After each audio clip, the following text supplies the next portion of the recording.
Olá, Floripa, olá, Brasil, olá, mundo. Eu Eustáquio André Patunas, e este é o programa Vida Inteligente.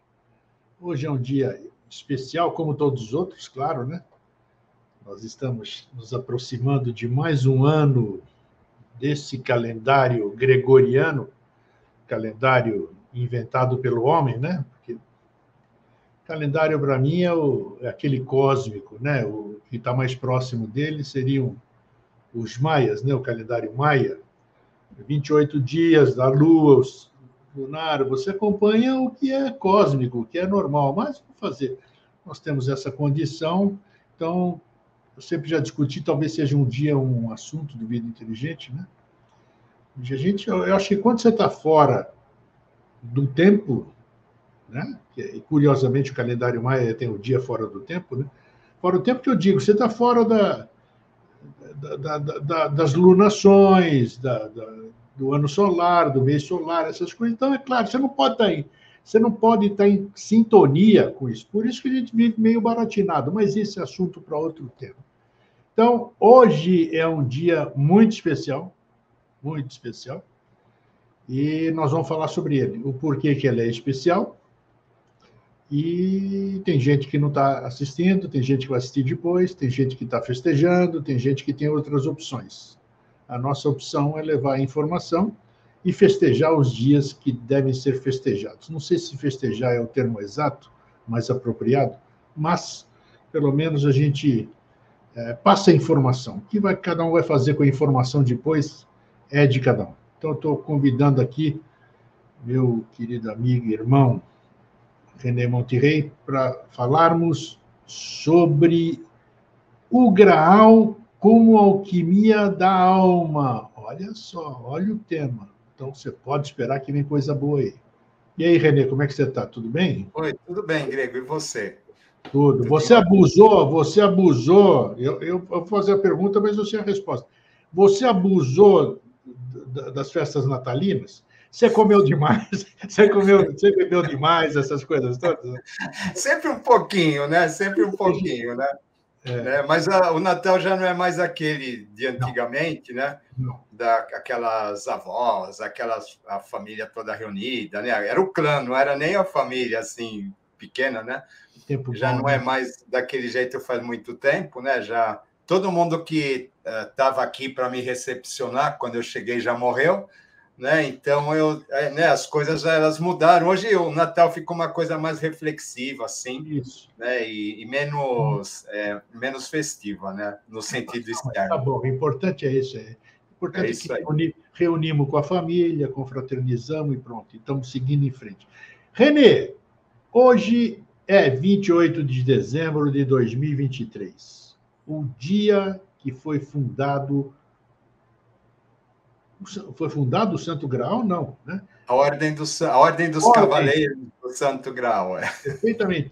Vamos começar por aí. O que é o 28 de dezembro? O que é a Ordem dos Cavaleiros do Santo Graal? Para depois a gente aprofundar para o tema da nossa conversa de hoje. Tá bom, vamos assim falar bem superficialmente para deixar depois para as pessoas elas entenderem, né? No decorrer da nossa leitura, tá bom? O que acaba acontecendo? Dentro de todo um processo que estava acontecendo, havia uma necessidade de resgate de vários aspectos. Tá? Fica complicado. A gente tem aquela questão da queda do quinto planetário, que a gente vai explicar melhor toda, que, na verdade, ela acaba significando, talvez, é o grande drama da humanidade. Porque eu vejo assim o mito da queda do anjo rebelde como sendo o mito do próprio homem, que ele estava lá num plano de... Por que você... Vamos lá, já vamos começar a botar coisa. Por que mito? Por que você usou esse termo mito? Claro, aparentemente é algo mítico, né? Mas por quê? Sim. Porque ele vai se revestir de um aspecto simbólico, que, na verdade, ele vai nos passar uma historinha, alguma coisa assim, que não corresponde à realidade, porque ele está se referindo a planos divinos, etc., né? Sim. Mas, por outro lado, sim, ele corresponde a uma... Ó, o foco, né? Por outro lado, sim, ele corresponde a uma realidade interior, uma realidade de alma, uma realidade simbólica, que talvez seja uma essência perene, que acompanha a gente por todo o tempo, todas as gerações, todas as vidas, tá? Então, o que acaba acontecendo, né? Esse mito da queda dos anjos, que ele conta do Lúcifer, que estava lá vivendo, né, num plano deífico, etc., e, de repente, ele é obrigado a encarnar nesse plano, né, a descer, e ele se nega a isso. Então, por conta disso, ele vai ser expulso. Né? E quando ele é expulso, então, ele desce revoltado para a face da terra, e ele teria, então, uma esmeralda aqui nesse ponto, que representa a nossa glândula pineal, representa a terceira visão, o sexto chakra, etc., né, que representava a divindade dele. E ele, quando ele cai, aquela pedra rola da fronte, né, e ele fica cego. Tá? O que é interessante, né, que quando ele cai, a outra questão, quando ele cai, cada ser tinha lá sua parte feminina, né, que representa a Shakti, representa o divino, etc. Quando ele cai, aquela Shakti é aprisionada, ele perde aquela Shakti, e ao descer na terra, aquela pedra rola da fronte. É tudo o mesmo significado, se a gente for ver. E o que acaba acontecendo, então, é que no momento que aquela pedra rola, ele fica cego. Mas o que acontece? Os anjos vão recolher aquela pedra e vão transformar numa taça. Né? Então, o que acaba acontecendo? Né? Aquela taça vai ser colocada no centro do paraíso, e dali que vão surgir os 4 rios sagrados, etc. A taça acaba se confundindo com a árvore da vida, com a árvore da ciência, do conhecimento.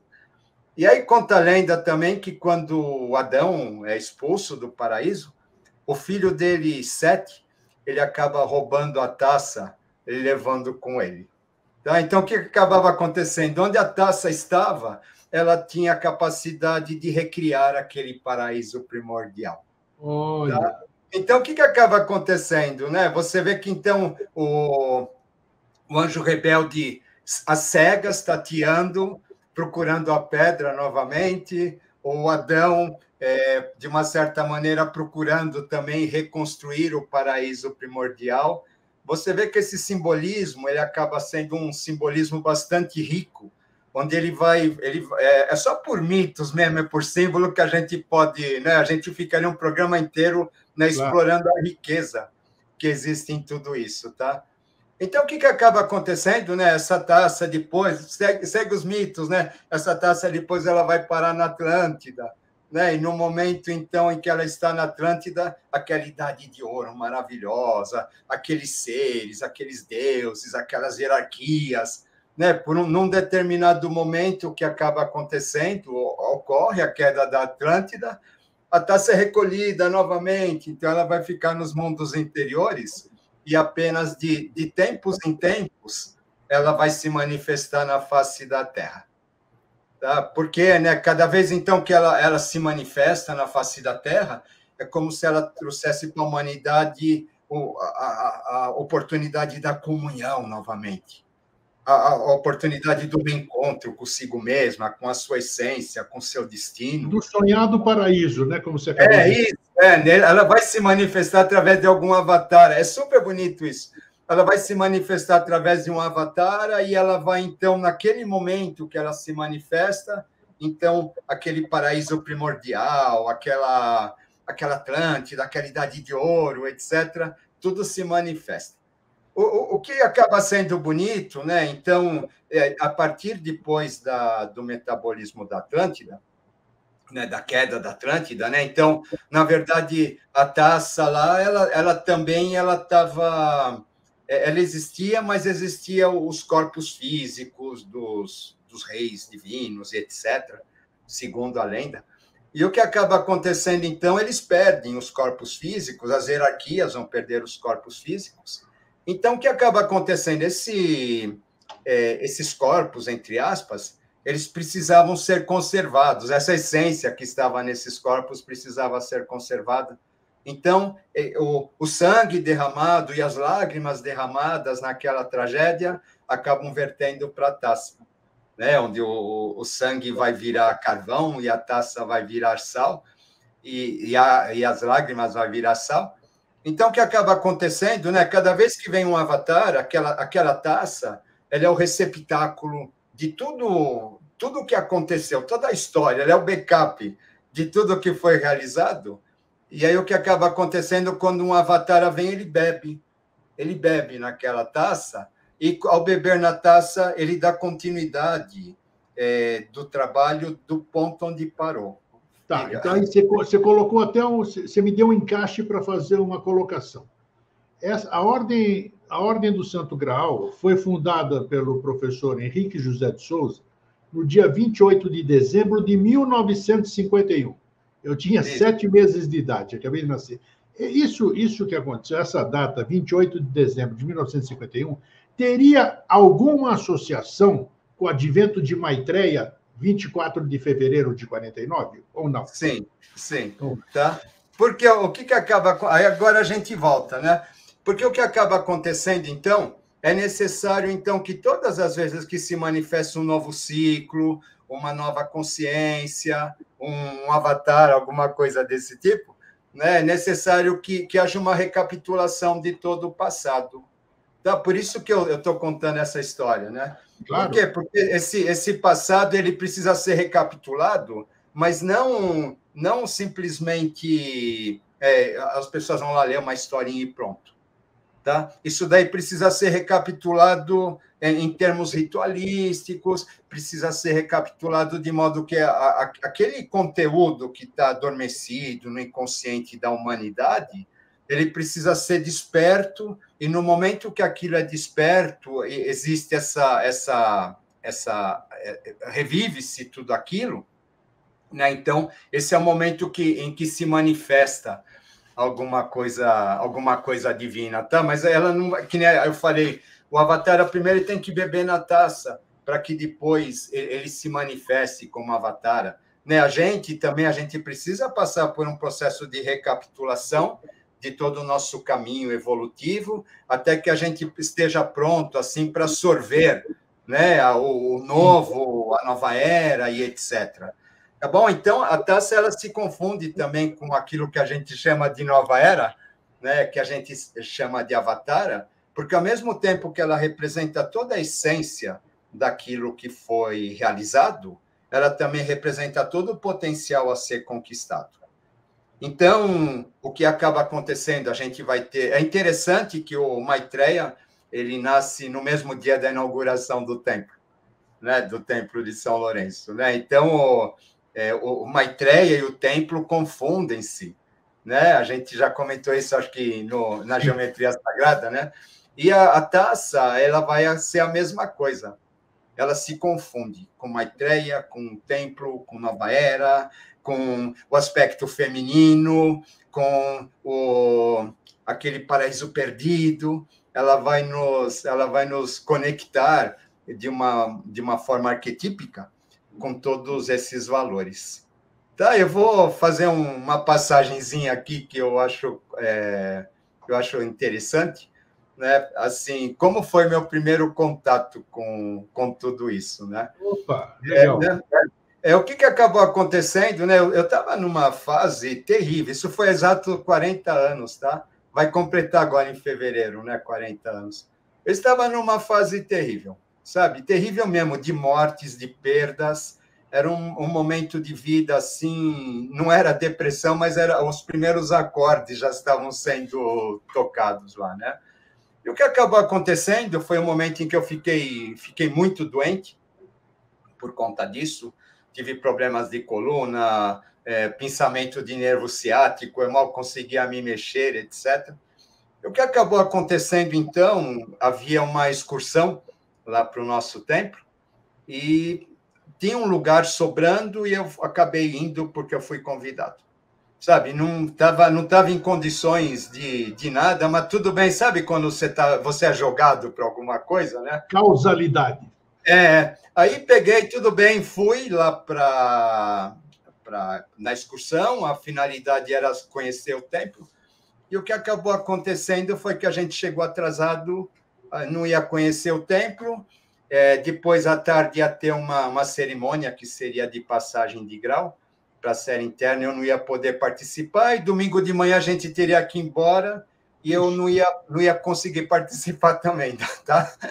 Então, ou seja, eu tinha, sabe aquela história, fui para Roma, né, e não vi o Papa, né? Então, era bem essa impressão que eu tinha, né? Então, o que acabou acontecendo, né? Chegou na parte da tarde, então, que eu fui assistir do lado de fora a passagem das pessoas, né? O que acabou acontecendo, então, naquela época era tudo de portas fechadas, tá? Então, teve bate na porta, aquela ritualística toda, Sim. E, de repente, assim, fechou as portas, eu estava com tanta dor, eu não estava aguentando mais, eu falei, olha, eu vou subir e vou ficar sentadinho lá, né, para descansar, né, porque não tinha condições realmente de nada, sabe? Aí, no que eu subi, assim, aquelas portas se abriram. Foi o primeiro ano que foram abertas as portas, né? E no momento que eu estava lá na frente, aquela porta se abriu, assim, eu não sabia o que havia lá dentro, nem nada, né? Eu olhei para aquela taça, assim, e no momento que eu olhei para aquela taça, Grego, foi uma coisa tão, assim, indescritível, porque aí a pianista começou a tocar um mantra, né, chamado Exaltação ao Graal, que é belíssimo, né, uma apoteose. E o que acabou acontecendo no momento em que aquilo eu me defrontei com aquilo, aquela visão, né? Eu cruzei as mãos no peito e eu cantei o mantra inteirinho, que eu nunca tinha escutado, sabe? Como se aquilo eu conhecesse. Incrível, Sabe? né? E naquele momento que eu estava lá, assim, o que acabou acontecendo, as dores foram embora, tudo, sabe? Aquele peso do corpo, etc. Sabe? Assim, foi uma experiência indescritível, né? Mas foi um transe, eu não sei o que foi que aconteceu. Sabe? Aí, de repente, depois de tudo isso, aí vão fechar as portas novamente, né? Aí eu meio atordoado, eu volto a ser o mesmo e volto a sentir dores e etc, né? E assim, o que aconteceu comigo, né? Disso, né? Eu fiquei assim, eu queria sentir aquilo de novo, eu queria perceber aquilo de novo. Né? Poxa, né? Aí o que acabou acontecendo, 25 anos, né? Aí o que acabou acontecendo, eu peguei e... Então, eu comecei a voltar. Eu comecei a voltar para lá, eu queria ver de novo, etc. Né? Demorou um ano, sabe? Mais ou menos um ano até que eu tivesse essa oportunidade novamente. Eu não conhecia as regras, os ritmos, né, das coisas. Só que, assim, quando eu voltei, né, sabe aquela expectativa, aquela ansiedade, etc., né? Grego, foi tudo ao contrário. Sabe? Parecia assim que o que eu tinha de pior, de mais sombrio, de mais terrível, sabe? Se manifestou naquele momento. Eu saí assim completamente desacorçoado. Imagino. Sabe? Criou uma expectativa, né? Então, sabe? Eu acho que isso tem muito a ver com o que a gente vai falar, por isso é cabível, tá? Porque o que acaba acontecendo, né? Quando a gente começa a criar expectativas a respeito de uma coisa, parece que aquela coisa se afasta. Né? O mito do Graal, ele vai sempre falar dessa coisa que se afasta. Quando a gente começa, então você vê que é o paraíso que não se consegue, né? Hoje é o dia, seria aniversário da minha mãe, né? E, assim, é interessante que esse dia ele acaba sendo duplamente interessante ou importante, porque aí você vê, assim, o que é o Graal? A gente está falando de mãe, de Graal, né? O Graal, na verdade, é o grande útero onde a gente é gestado, entre outras coisas. Por quê? Porque a gente está naquele útero, num estado de sono ainda, a gente numa existência que não é existência, sendo gestado em contato com aquelas hierarquias, com aqueles seres. Né? A gente ainda não existe, embora a gente tenha corpo, mas a gente está no mundo intermediário entre o divino e o terreno sendo gestado, e a gente acaba, de uma certa maneira, aquele útero, né, acaba sendo a nossa conexão, né, com o outro lado, com o divino. Então, o Graal acaba ganhando também esse significado. E o que acaba acontecendo, né, por exemplo, quando a gente vê nas literaturas, a literatura arturiana, por exemplo, o que acaba acontecendo é que quando que o Arthur vai encontrar o Graal? Ele vai encontrar o Graal quando tudo desmorona. A Guinevere, o Lancelot rouba, né, entre aspas, a Guinevere dele, ele acaba ficando sozinho, e esse vazio, essa busca pelo amor, a terra, né, o reino acaba ficando árido.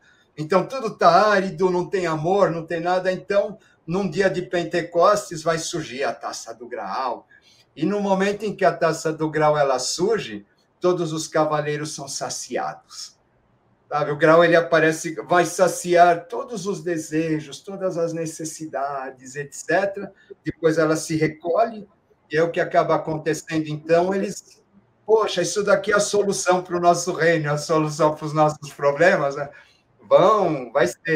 Vai ocorrer a demanda do Santo Graal, e eles só vão encontrar sacrifício, eles só vão encontrar dificuldades, né? Aquelas provas terríveis. E o único que vai acabar encontrando o Graal, que vai ser o Galahad, é aquele que menos estava esperando alguma coisa, né? Porque ele era um escudeiro, ele não era nem o cavaleiro, né? E o Galahad ele acaba sendo assim o mais puro, né? De todos aqueles, porque ele realmente ele não estava procurando nada, né? A única coisa que ele queria era servir o rei dele, nada além disso, né? Ele não tinha pretensões pessoais de conquistar o Graal ou de alguma coisa desse tipo, né? Aí, quando você pega, né, esse simbolismo, né, você acaba vendo assim, é extremamente interessante, né, porque aí o Arthur e o Graal, eles passam a ser uma coisa só, porque a partir do momento, então, que a taça é recuperada, ele bebe a taça e o reino floresce novamente, né? A Idade de Ouro volta, né? Alguma coisa nesse sentido. Tá? Depois é interessante, esse mito tem muito a ser explorado, porque ele vai ser morto pelo próprio filho, né? Sim. O que acaba sendo assim bastante simbólico dentro disso também, tá? No Wagner, quando a gente vê o Lohengrin, então tem aquele ducado de Brabante que está meio sombrio, meio deprimido, né? Começa num conflito, de repente vai se manifestar aquele cavaleiro, né? Lohengrin vai aparecer para defender a mocinha, que é a Elsa, e ele vem conduzido por cisnes, né? É lindo porque o Lohengrin é o cavaleiro do cisne, e o cisne também acaba ligado com a questão do Graal, com a questão dos mundos interiores, a ideia de Choans, né? A palavra Choans em sânscrito significa cisnes. Por quê? Agora, por que o cisne? Porque o cisne é o único animal que ele canta diante da morte. É verdade. Então a ideia do cisne é aquele... A gente fala que na hora da morte as pessoas ouvirão o Graal, né? Então, o que acaba acontecendo, o cisne ele vai representar toda essa questão. Tá? Então, né, o Lohengrin ele se manifesta, quando ele se manifesta daquele esplendor no Ducado de Brabante, mas a partir do momento em que mas ninguém podia saber a identidade dele, nem de onde ele vinha, mas a partir do momento em que a curiosidade humana o força a isso, ele é obrigado a se recolher, e quando ele se recolhe, aquele reino adormece novamente, entorpece e etc. Né? Ou seja, alguma coisa que se manifesta e depois ela se recolhe. Tá? Quando a gente vai falar do Persifal, do Wagner, Persifal acaba sendo lindo, porque existe um rei do Graal, chamado Anfortas. Esses símbolos são fantásticos. E Anfortas tem uma ferida, né? E ele tem uma ferida que todas as vezes que ele olha para o Graal, aquela ferida sangra. Então, o que acaba... É interessante você pensar que o próprio condutor do Graal, né, ele traz essa ferida que sangra todas as vezes que ele é colocado em contato com aquilo. E o que acaba acontecendo, então, a única maneira de ser curado era através mais... Deixa eu ver aqui, anotei aqui para não esquecer, né? Deixa eu ver. Bom, vai lá. Era o mais inocente dos homens. O que acaba acontecendo, ele precisava desse homem que o ajudasse a curar, né? Sim. E aí, então, que vai surgir o Percival. E o Percival, ele simplesmente estava caçando patos, né? Ele não sabia nem quem ele era. Ele é um tolo, tão inocente que não sabia nem o próprio nome. E ele sai para caçar patos, e no que ele vai caçar patos, por acaso, ele acaba acertando um cisne, que era um dos cisnes que purificavam as águas do banho de Anfortas, né? E por conta disso ele vai acabar entrando em contato com o Graal. Ele não estava procurando nada, ele não sabia quem ele era, né? Não sabia o próprio nome, né? O que isso representa, né, Grego? O que isso representa que isso só vai se manifestar no momento em que você está completamente despido. Isso, desarmado. Desarmado. Você está destituído do eu, destituído de expectativas, destituído da vaidade de estar lá, de ser, de encontrar alguma coisa nesse sentido, né? É nesse momento que essa magia ela acaba acontecendo. Sabe? Agora, mas assim, a partir do momento que você, descobri, eu quero, eu tenho, etc., né? A partir do momento que você caiu nessa, eu sou, né? A partir do momento que você caiu nessa, dissolve, desaparece. Fecha tudo. Sabe assim? E é muito interessante, por quê? Porque a gente está falando de fundação da Ordem do Santo Graal, né? E a fundação da Ordem do Santo Graal é exatamente o momento dessa magia. Sabe? Essa magia onde as pessoas, ninguém sabia o que estava acontecendo, como, de que maneira, etc., né? Sabe? Elas iam sendo conduzidas para fazer um trabalho, e isso é muito interessante também, porque a gente fala do professor Henrique, do mestre, ele é colocado como uma pessoa assim que praticamente ele estava sabendo tudo o que ele ia fazer, etc., né? E ele não, sabe? Ele era completamente despojado, assim, e ele ia sendo conduzido, sabe? Pelas hierarquias, etc. Embora ele tivesse a consciência daquilo, mas ele próprio, como humano, ele não sabia onde aquilo seria conduzido, tá? Então, as coisas, elas iam acontecendo, né?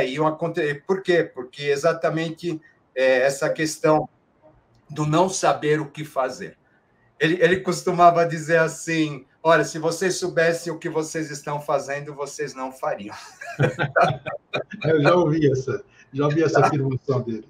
Então, né, o que a gente percebe disso, né? Esse movimento de resgate, ele vai acontecendo inconscientemente, né? Então, quando você tem a manifestação do Maitreya, em 49, né, o nascimento do Maitreya, aí você pode falar assim, olha, a essência, né, o veículo, né, já está apto, né, já existe, né, embora nos mundos interiores, etc., né? Mas então isso significa o quê? Significa que na Terra, teoricamente, né, já existe uma capacidade de receber aquele veículo. Só que aquele veículo, na verdade, ele vai ser colocado numa taça, ele vai ser uma taça que não é uma taça assim forjada com medidas canônicas, etc., né? Mas ele vai sendo depositado lá, ele vai sendo construído lá. Ali está toda a essência do passado e ali está todo o trabalho que está sendo realizado para que haja manifestação desse avatar físico no futuro. É o cadinho, né? Por isso que a gente fala em alquimia, né? Você percebe que essa alquimia de passado em futuro, a gente pode falar alquimia de Nidanas em Skandas, a gente pode falar através das quedas, através dos tropeços, né? Por quê? Porque é alguma coisa assim que precisa ser conquistada interiormente. Sabe? Eu só vou conquistar isso interiormente a partir do momento que eu me despir. Que eu for o mais puro, que eu for o mais inocente, etc., né? Ou seja, né, eu tenho que estar não, né, essa pureza, essa inocência que a gente imagina, claro. Mas a gente está falando em termos de mônada mesmo. Eu estou em comunhão com a minha mônada, eu estou em comunhão com a minha essência, e a partir do momento em que isso acontece, sim, né? Nesse momento, esse Graal, ele se manifesta. Mas a gente sabe que nada é para sempre, porque a gente não vai conseguir ficar vibrando eternamente nesse estado, etc. Né? A gente vai ter lampejos, flashes, mas o que acaba acontecendo, esses lampejos, esses flashes, eles vão realimentando essa chama dentro de nós e vai fazer com que a gente fique eternamente procurando uma coisa que talvez a gente saiba que a gente não vai conseguir realizar plenamente, mas aquele desejo primeiro de saciedade, aquele desejo de plenitude, aquele desejo de conexão, aquilo é alguma coisa assim que a gente fica procurando novamente, né? Porque parece que encontrar aquilo seria a mesma coisa que encontrar a razão da gente existir. É interessante porque o simbolismo da taça vai chegar. A taça é uma coisa necessária hoje para a situação que nós estamos. Ela é necessária porque o ser humano ainda precisa de uma referência de um objeto. Ele ainda não é capaz de ter a taça nele ou mentalizar a taça e, através dela, fazer a alquimia, tudo que nós estamos falando aqui, né? Mas isso é algo que nós temos... A exemplo do templo que nós estamos falando aqui, né? Nunca esqueço de uma frase do professor: não sei onde está, eu não sei a referência, onde achar, carta revelação, nada. O templo é um lugar de realização. Realização, não é de devoção nem nada. Então, lá dentro, onde tem o simbolismo da taça, que eu confesso que ainda é necessário, se não tivesse... Sim. Não adianta. Negar é besteira. Nós precisamos ainda, através dela, fazer essa conexão. Eu acho que ela é o arquétipo mais rico da humanidade. Isso aí. Ela vai nos conectar com essa questão primordial, inconsciente. É o símbolo que consegue abranger tudo isso. Né? E está lá dentro. É interessante que esses arquétipos, né, quando a gente entra em contato com eles despertam alguma coisa. Né? Muito provavelmente, aquela pessoa que busca, é porque ela já encontrou lá atrás, ela já teve esse contato. Sem dúvida. Ninguém vai buscar alguma coisa que não teve contato, que não sabe o que é. Concordo em gênero, número e grau. Você concorda? Não vou, né? Então, agora o que acontece, né? Então, você volta à questão do Graal. Então, o Graal vai se manifestar com Cristo, e depois, então, a missão do Cristo falha, mas então é a taça que vai percorrer o caminho que o Cristo deveria de ter percorrido, né? E no momento em que ela vai passando pelos locais assim, do mesmo modo que a terra vai florescendo, né, no reino do rei Arthur, as consciências vão florescendo também por onde ela passa. E o simples contato com ela vai despertando aquelas consciências, né, embora momentaneamente, mas aquelas consciências que foram despertas por esse momento, elas acabam sentindo falta daquilo novamente. Né? A necessidade de saciar aquele eu não sei o quê, mas eu quero de novo, né? Porque está muito além das nossas necessidades, das nossas questões humanas. E o que acaba acontecendo, então, dentro disso, nessas almas que são despertas por esse caminho, né? É um toque só, né? É um único momento. Elas são despertas por esse caminho, esse movimento, elas voltam procurando aquilo novamente. Interessante você abordar isso, porque realmente você deu um gatilho nessa questão, né? Eu só posso procurar uma coisa, só procuro uma coisa porque ela já está em mim, né? Eu já vivenciei aquilo. Já experimentou, né? Isso, e eu estou indo atrás porque eu quero de novo, né? Só que nesse mundo de Maia eu estou meio perdidão de novo, então tem que achar o que dizem, o caminho, né? Tem que percorrer o caminho, o certo para achar isso aí, não depender de nada mais físico, e sim você já está se realizando sem nenhum artifício, digamos assim. Né, mas você vê, mas para isso, né, é interessante, para isso a gente precisa de um templo, para isso a gente precisa de cavaleiros, para isso a gente precisa de uma taça, a gente precisa... Isso não é ruim, faz parte do processo. É um teatro, né, fundamental. Claro. O teatro para nos conectar dentro de uma esfera atemporal, é interessante lembrar que o templo é um local atemporal, onde a gente vai exatamente fazer esse encontro, né? Mas a gente vai precisar dos símbolos, das cores, daquelas cores ritualísticas que aparecem todas, das bandeiras, dos estandartes. É isso que eu digo, você tem que saber o que cada coisa daquela significa, Renê, né? Sim, sim.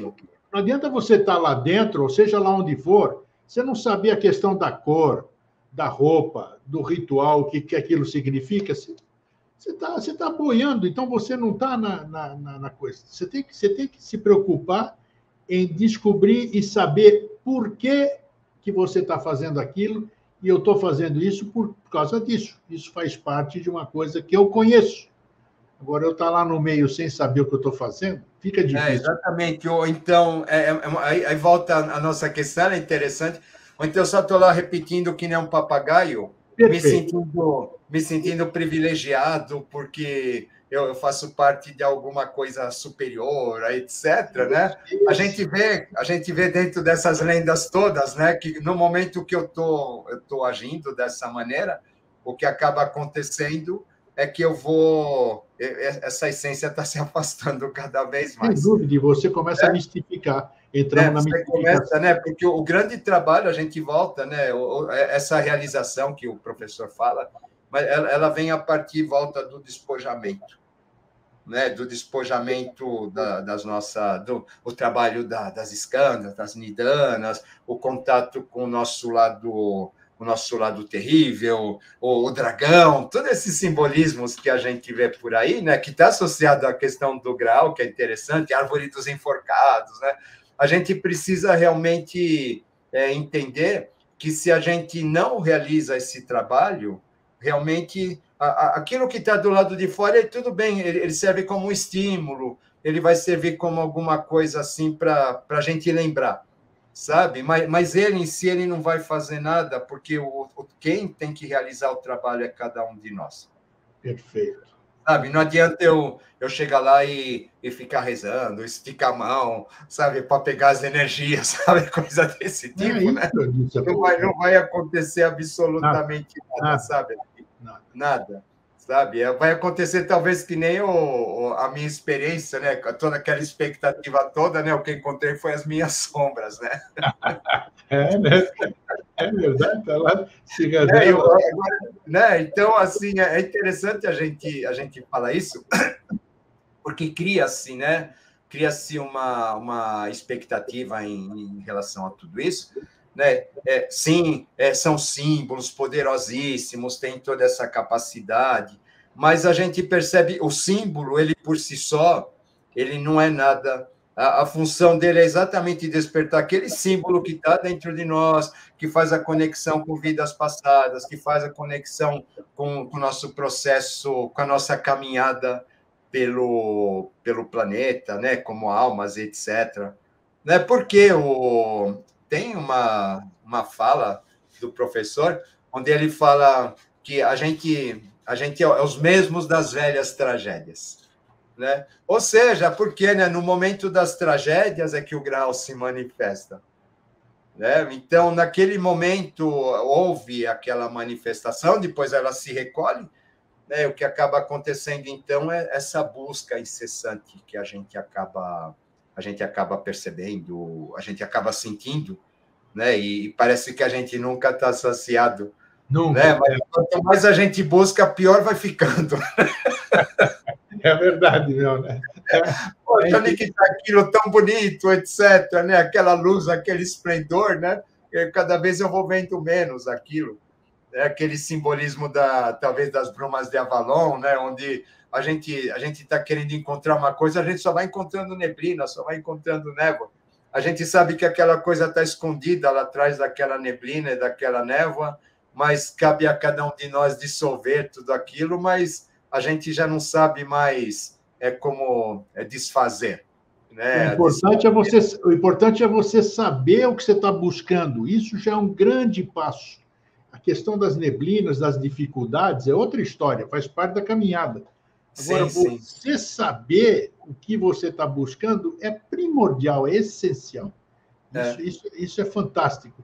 E é o que a gente está vivenciando hoje. Muitas pessoas sabe o que querem, não conseguem ver o que querem, mas sabem o que querem. Então, por isso que é bacana, esse processo todo é maravilhoso. O professor Henrique José de Souza, que eu só conheci quando eu comecei o programa, 18 anos atrás, e eu não conhecia absolutamente nada, já repeti isso, mas a partir do momento que eu me envolvi com o legado do professor Henrique José de Souza, aquilo é de uma riqueza única, única. Então, as pessoas que, dentro da escola de iniciação, passam por todos os processos que tem que passar, e conseguem ter acesso e, principalmente, entendimento, que acesso, você passa lá de todas as séries, você vai ter acesso. Mas você tem acesso e não tem entendimento, não vale nada. É o caminho, o verdadeiro caminho, está tudo ali. Então, só não usufrui quem verdadeiramente não quer ou não entende o que está inserido naquele contexto. Porque é interessante, né? Quando você fala do grau, né? Que, lembra, ele se confunde com a árvore da vida, com a árvore do conhecimento, né? Então, sim, ele também, o fato de você precisa entrar em contato com conhecimento, você precisa fazer um trabalho aí de transmutação de alma, você precisa entrar em contato com o seu lado sombrio, né? Existe todo um conjunto, é um trabalho enorme para ser realizado, né? Que ele não basta simplesmente, né? Pelo fato de você estar lá venerando alguma coisa, né?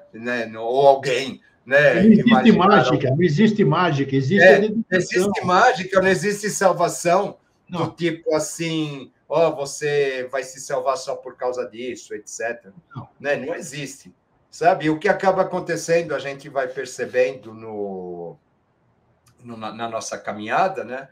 Que existe um deslumbre inicial, né? E depois o que acaba acontecendo é que a gente vai caindo na real. Sabe? E não é a real, na verdade, é aquilo que a gente precisa fazer, porque espiritualidade é alguma coisa que você precisa realizar no mundo e não alguma coisa que você fica conquistando, fazendo yoga, mentalizando luz para a Terra, e você já está espiritualizado. Falou tudo. A gente falou de mitos, de historinhas infantis, né? Aquela história da Bela Adormecida, onde a gente tem lá o príncipe, ele vai encontrar com a princesa, né? Vai ter aquele devaneio, etc. Depois, o que acaba acontecendo, ela desaparece, né? Aí ela vai dormir, vai acontecer alguma coisa, aí ele tem que enfrentar o dragão, ele tem que enfrentar a bruxa, etc., né? A floresta de espinhos, para despertar a princesa novamente. Quando a gente fala do professor Henrique, a gente fala aquele mito da ida para Portugal e etc., né? Ele encontra o amor, aquele amor é retirado dele, e por conta de reconquistar aquele amor, então ele vai fazer todo um caminho para as Índias e etc., né? Para os mundos interiores, etc., né? Para recuperar novamente aquele amor que ele perdeu, né? Aquele amor primaveril, né? De 15, 16 anos, né? Então, ele vai depois, ele vai viver em função disso, né? Você percebe que é tudo, eu falo mito, né? Porque você percebe que a gente pode considerar um mito, porque tem uma riqueza de simbolismos por trás de tudo isso, que acaba nos conectando sempre com a mesma ideia. Essa ideia de algo que você, no momento que você chega a ter um encontro, né? A Fundação Cíclica, que é novamente o encontro daquelas duas almas, etc., né? O prólogo da peça Tintim por Tintim, né? Onde ele desce numa carruagem puxada por cavalos alados, vai encontrar com ela, né? Ou seja, né? Encontro do céu e a terra, da plenitude, e de repente aquilo tudo desaparece, né? O acidente de Lisboa. E é o que acaba acontecendo. É aquilo. Você vê que aquilo é a mola que vai impulsionar todo o trabalho do professor Henrique na Terra. Né? Até chegar no grau novamente. Né? É a mesma coisa do Rei Arthur, tá? Ele perde o amor, né? Mas então ele precisa conquistar a taça. Né? O que vai acontecer então, né? Depois aquele primeiro movimento ele vai culminar depois com a questão do templo, com a questão do Maitreya, com a questão do Graal, que, na verdade, representa, né, a concretização daquela busca que ele tinha lá no começo, quando ele tinha 15 anos, e talvez ele não soubesse ainda qual era, mas primeiro ele vai ser tocado, né, e a partir do momento que ele é tocado, isso vai impulsionar todo o trabalho dele, né, aqui na Terra e etc., né, e dentro da hierarquia, da importância dele, né, mas cabe dizer, né, que cada um de nós vai ter um processo bem parecido, né, cada um de nós, no momento, a gente é tocado, né, por algum motivo, né, a partir do momento que a gente é tocado, então, talvez a gente ache que esse momento ele é maravilhoso, porque ele vai representar um encontro, mas a gente entender que ele não é perene, tá? E que depois aquele toque que a gente teve, ele precisa ser conquistado por nós mesmos. Desenvolvido também, né? Ele só vai se manifestar, agora você já sabe o que é, agora trabalha para conquistar isso por você mesmo, porque nada vem de fora. Né? Se viesse de fora, seria muito simples, né, Grego? Manifesta um avatar, pronto, chegou o avatar, abençoa a Terra, abençoa a humanidade e acabou. Sabe, para que... Concorda, né? Sabe, não é assim que a coisa... Infelizmente, as pessoas imaginam que talvez fosse assim, mas não é desse jeito que as coisas acontecem. A gente tem que conquistar por nós mesmos. Porque nós já tivemos... o estado primordial, né? Nós já tivemos os antecedentes, os antecessores, que mostraram que realmente o caminho não foi esse, não era esse, né? Vieram ensinar, e o ser humano não compreendeu, não pegou a essência, vamos dizer. E aí, eu vejo por aí, como a manifestação de Maitreya, na minha humilde opinião, jamais poderia se dar da mesma forma daqueles que o antecederam, porque também não seria compreendido. Então, essa manifestação de Maitreya, ela tem que ser não você olhar alguém fisicamente, é você sentir aquele ser, né? Captar tudo aquilo que ele veio trazer e colocar em prática, acabou. Sim, sim. É complexo, é complicado para a cabeça, para uma mente racional, uma mente como é que é? Terceiro sistema, quarto sistema, sei lá o quê. Eu sou uma dessas, né? Mas é essa coisa. Agora, da teoria para a prática, eu sei que é difícil. Porque a gente ainda fica esperando uma referência externa. Não tenho dúvida. Né? Por mais que a gente se sinta evoluído, etc., a gente está sempre procurando uma referência externa. Né? E essa referência externa, ela só vai acontecer a partir do momento que a gente tiver uma referência interna muito bem ancorada. Você tem tudo se revela, né? Né? Então, a Gartha é interessante, a Gartha ela tem a ver com os mundos interiores da gente, né? Você sabe que eu já estou meio de experiências, né? Acho que é a idade, sei lá. Eu tive uma questão aí, tive um micro AVC faz um tempo, e o que acabou acontecendo foi horrível, sabe? O que estava acontecendo na minha cabeça, etc. Né? Então, o que acabou acontecendo comigo, né? Eu procurei, dentro da minha inconsciência da questão toda, eu procurei me concentrar, me recolher dentro daquilo que eu sabia.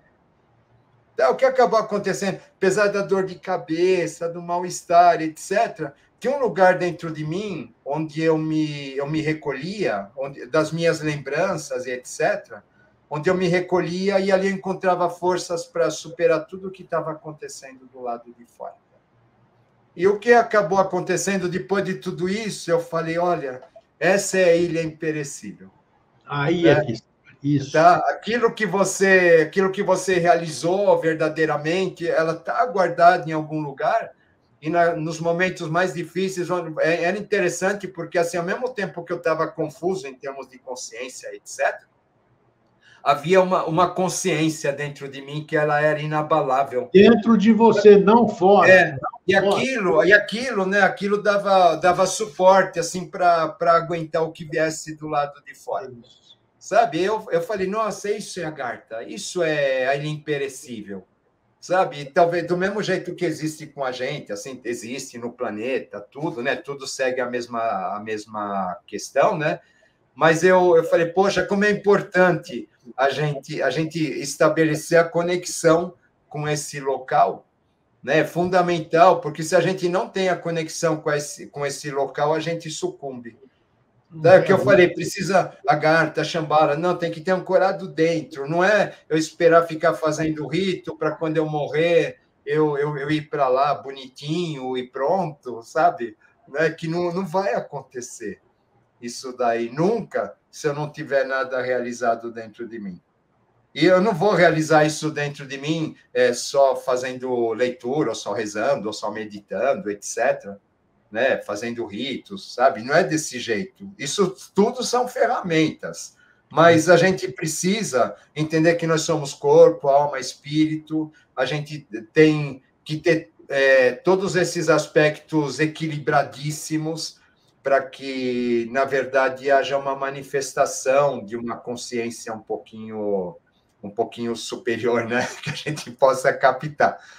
Né? Ou seja, o trabalho da gente... Então, você tem que estar íntegro, né? No pensamento, na ação, no sentimento, no conhecimento.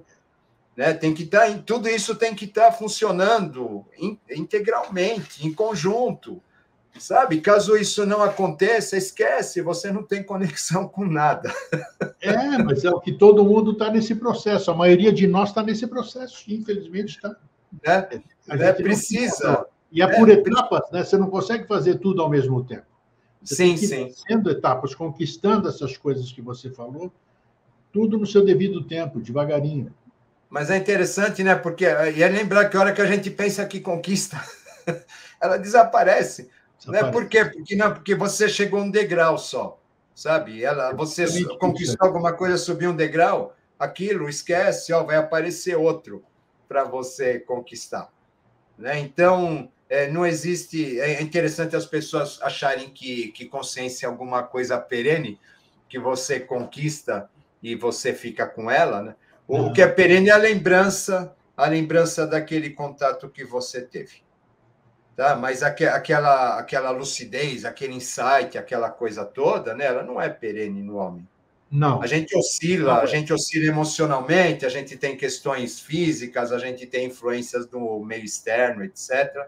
Sabe, ninguém. Tá? Nem o professor é interessante quando a gente entra em contato com as escritas dele, que ele vai falar do mundo, ele vai falar de dor de barriga, ele vai falar das dificuldades dele, financeiras, etc. Né? Ou seja, está no mundo vivendo aquilo, está passando por aquelas dores, está passando por aqueles desequilíbrios. Apesar de ter atingido o que ele atingiu, ele não está isento de nada daquilo, ele não está numa beatitude absoluta o tempo todo. Né? Muito pelo contrário, ele está que nem um Anfortas, que cada vez que vê o Graal, a ferida sangra, né? Porque ele sabe que aquilo representa alguma coisa que ele está oferecendo para os outros, mas que dificilmente, né, aquilo vai ser conquistado. Né? Por quê? Porque precisa ser conquistado por cada um, volta. Né? Você oferece alguma coisa para o outro, mas você sabe que aquilo não é suficiente. Né? Porque o outro conforme o outro vai receber aquilo, o que ele vai fazer com aquilo que ele recebe? Né? Aí já não te cabe mais. Não. E na grande maioria das vezes, né, a gente vamos falar de todos os líderes, os mestres que aparecem, né, aquele tesouro que eles oferecem para toda a humanidade é deturpado. René, nós fizemos aí uma relaçãozinha prévia, porque tinha muita coisa que a gente não podia esquecer de falar sobre o Graal como alquimia de alma, né? Veja aí se nós está anotado em algum lugar aí ou não? O quê? Na sua frente aí, que nós anotamos muitas coisas que não podiam ser esquecidas aí. Isso que eu digo. Como nós estamos na reta final da nossa conversa, eu quero saber se não ficou nada, porque a gente se empolga, né? A gente começa a falar aí. A gente se empolga mesmo, a gente faz um roteirinho quando vai ver, vai embora. Então, já vai embora, né? E a gente às vezes esquece de falar alguma coisa. E esquece não, né? Porque é falar tudo que tem que se falar. Mas muitas vezes tem alguma coisa que deveria ser lembrada, enaltecida. Você acha que nós falamos sobre tudo que a gente tinha que falar hoje sobre? Eu acho que a gente ficou assim, a questão da gente as pessoas entenderem que esse é um processo de crescimento, que esse é um processo de transformação, que esse é um processo contínuo, que ele não é alguma coisa que simplesmente você conquista, ele não é você conquistou uma hierarquia, conquistou uma patente, um estágio, etc., mas isso representa apenas alguma coisa que é um pontapé inicial, sabe, para que haja o processo de desenvolvimento de cada um de nós. O grau não é algo que se conquista do lado de fora, mas é algo que você precisa realizar do lado de dentro. E a partir do momento em que você realiza do lado de dentro, sim, né, você vai estar em contato com ele, mas só por um instante, porque o que acaba acontecendo é que esse processo de realização ele é ininterrupto, ele não vai terminar nunca. Né? Ele não é alguma coisa que você, opa, cheguei, conquistei, pronto, né? Não, sabe? Isso tem caminhos, né? E tem estágios, mas a grande questão aí terminar talvez com uma frase de um filme do Indiana Jones, que é muito legal, né? A Última Cruzada, quando ele pergunta para o Cavaleiro do Grau, para que você serve o Grau? Né? O Cavaleiro da Cruzada pergunta para ele, né? Você busca o Grau para quê? É pela sua grandeza ou pela dele? Né? É bem isso, né? Para que você busca isso? Tá? Eu acho que fica um tema, uma reflexão. Uma reflexão. No final da nossa conversa, né? Além dessa reflexão que você deixou, hoje, como é 28 de dezembro, nós temos que entrar assim, tentar entrar em conexão com a mente do professor, se isso é possível, né? Tentar captar, quando ele fez a fundação dessa ordem do Santo Grau, qual era, o que ele inseriu, qual era o objetivo, se a gente conseguir entender o que ele fez, porque não é chegar a inaugurar alguma coisa, não é quebrar champanhe, é algo muito profundo, como você acabou de dizer. E o professor não fazia nenhum tipo de brincadeira. Se ele criava as coisas, é porque tinha uma motivação e um trabalho a ser feito. Então, se a gente tentar não tem problema nenhum. O máximo que pode acontecer é a gente não conseguir, né? Entrar no espírito, na energia da fundação que o professor fez nesse dia. Falar nisso, agora me foge a memória, esse dia também tem outra fundação, né, Renê? Sim, da Ordem das Filhas de Alamirá. Tá aí, né? Isso é outro assunto, né? Né? Mas é a questão, de um lado tem... Né? A gente tem o masculino e o feminino, lembra? O grau ele vai representar essas duas coisas. Né? Ele vai representar o anjo caído e vai representar aquela Shakti que precisa ser reconquistada. Né? O nosso feminino que precisa ser reconquistado. Né? Então, sim, nesse dia vão surgir essas duas ordens. Né? Uma associada à pedra, que rolou da face da fronte do planetário caído, né? E outra associada a Shakti, que ficou presa lá nos planos celestes, né? Nos planos divinos, e que precisa ser resgatada. Né? Então, ele vai acabar fazendo tudo isso. Ele traz É interessante, assim, porque ele finaliza todo um movimento e ele vai lançar sementes para o próximo. Né? Porque não tem como, né, a gente começar uma coisa nova sem a gente terminar aquilo que ficou por fazer. Né? Então, essa questão da fundação da Ordem do Grau, ela vai acabar sendo a apoteose de tudo isso. Sabe? Aí de 51 até 2004, né? Então, ela vai ter esse papel assim de preparo, né, o Graal ele vai recolher todas as experiências, ele, ao mesmo tempo, tudo aquilo que está sendo feito está sendo depositado lá, para que, a partir de 2004, conforme o professor nos disse, já haveria a manifestação de Maitreya, e eu acredito que está todo mundo procurando Maitreya, mas o Maitreya, na verdade, ele acaba sendo tudo isso que está acontecendo à nossa volta. Falamos há pouco, exatamente. Essa desconstrução que a gente está vivendo em termos de mundo é exatamente aquela mesma questão dos cavaleiros arturianos que estão se defrontando com as sombras, com os dragões, etc., mas que, na verdade, no seu conflito, nas suas questões ligadas a isso, né, o foco da busca do Graal, ele continuava vivo dentro de cada um deles.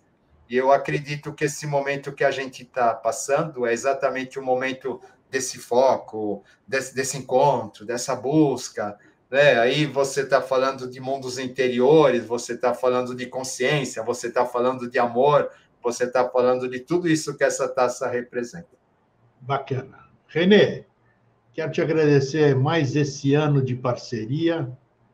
Eu acho que fizemos um ano produtivo. Eu me sinto gratificado em chegar final de dezembro e aquela de você estar tranquila, aquele quando você deita à noite no seu travesseiro e fala, pô, eu fiz o que tinha que ser feito esse dia. É isso aí, né? Então, eu te agradeço, desejo a você e a todos os seus um feliz ano novo, apesar de que a gente sabe que tudo isso é simbólico, mas, como é geral, vamos continuar oferecendo esse simbolismo, né? De um ano de muita paz, muita harmonia e, principalmente, muita fraternidade, Renê, porque nós vamos precisar para 2020. Que você sabe melhor do que eu, tá bom? Forte abraço, Renê. Obrigado, querido. Abração, tudo de bom para você e para o pessoal aí também. Tá até o ano que vem agora, né? Obrigado, tchau. Tchau. Que legal, que legal. Que legal. Sempre é um aprendizado, Graal, puxa, hoje 28 de dezembro, dia da fundação da Ordem do Santo Graal. Procure saber mais o que significa. A gente estava restrito a 1 hora, coisa mais profunda ainda, mas cada um... Você recebeu a chave da biblioteca, agora vai lá e se diverte. Pega lá nas prateleiras, está à sua disposição. Gente, fraterno abraço, obrigado por termos estado juntos esse ano, terminando o ano com saúde, com alegria. Nós somos sobreviventes, né?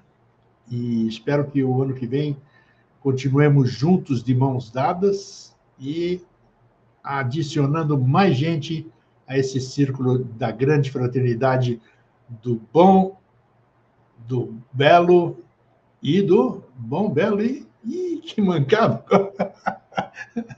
Esqueci! Tudo bem, fica assim. Ó. Viu os brancos de final de ano? É estresse.